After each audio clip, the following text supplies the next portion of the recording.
CBS 47's Matt Safer spoke with the mayor, who just comes right out with it and says that his chief of staff really messed up on this one. John, that's Adam Hollingsworth, and really what happened was they admit that Corinne Brown called Hollingsworth's cell phone and basically said, I'm in a lot of trouble, I need to send some sandbags out here right now, and the mayor basically says that Hollingsworth just responded a little bit too emotionally and tried to help out a friend in need. Right now, Corinne Brown has to pay nearly $900 back to the city. Also, to quote the sheriff's spokeswoman, she says, if there's a scared child in the community, we need to address it. Now, as we speak, the JSO is investigating crime statistics around the Washington Heights apartment, but that investigation won't erase what an 8-year-old girl saw.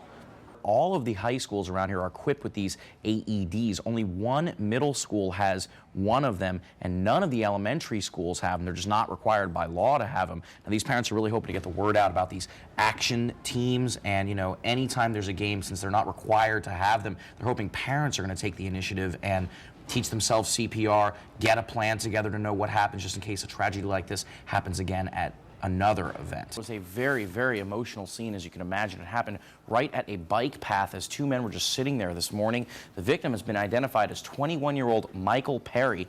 Now, while one family deals with their loved one in the hospital, the other is mourning a loss.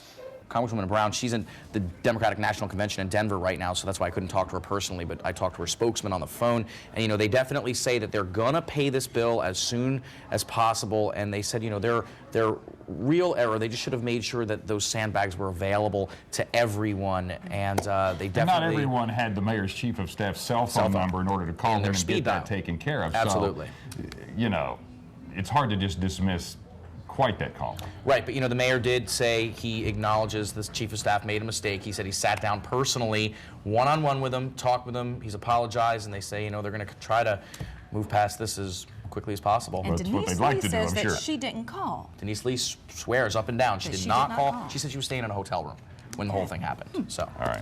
Thanks, Matt. You know, we caught up with the man for the first time. He returned to that site of that alleged beating, and he saw some of the blood drops, and just remembering what happened, it was really just almost too much for him.